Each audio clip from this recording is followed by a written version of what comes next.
Deputati nazzjonalisti li jkunu minn tal-ewwel jattakkaw lill-midja mhux binqas lil One News kienu skomdi u pruvaw ibenġlu l-argument meta affaċċjati bl-attakk tagħhom ta' dik li kellha tkun fake news, iżda fil-verità seħħet tassew.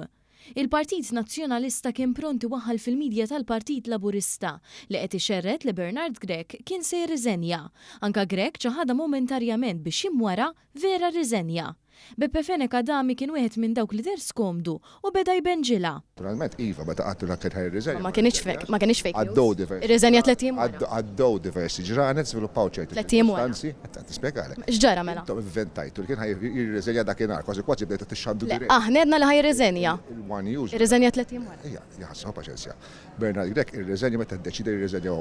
Lid-deputat nazzjonalista Albert Buttigieg diqitu l-mistoqsija tant l-infex fit-tajjir. X'ġara mbagħad ma baqax fake news? M'għandekx kummenti? Qed intom stess. Kumment bla sens m'għandux tuġi. Mhux bla sens għax irriżenja 3 iem wara. Il-Partit Nazzjonalista permezz tal-kellim tiegħu fl-Uffiċċju tal-Komunikazzjoni Nathaniel Attard anke ħareġ stqarrija jattakka rapport separat ta' One News u qal rapporta lil dan l-istazzjon għand l-Istitut tal-Ġurnalisti Maltin. Rapport li dwaru għaddiet ġimgħa u bqajna ma smajna xejn. Imma s-suppost fake news li spiċċat verità u fatt sagrosant Claudette Buttigieg lanqas kienet taf xejn dwaru. Intom kontu għettu li fake news li Bernard Grech ħajriżenja 3 iem wara vera riżenja, ġifieri x'ġara mbagħad? Ma tafx. Ma tafx ġara. M'għandix idea.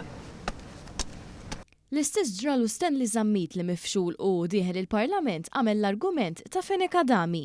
Kintom meta kien se jirriżenja Bernard Grech għettu li fake news, ma ħsibx li kienet fake news, le?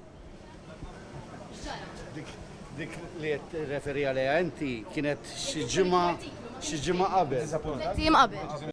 Imbagħad kien imiss lil Ġenis Ketkuti li qaltilna hekk. Kontu għettu li Bernard Grech ħajriżenja kienet fake news, ma ħsibx Kulħadd ħalluh ikompli jagħmel xogħlu.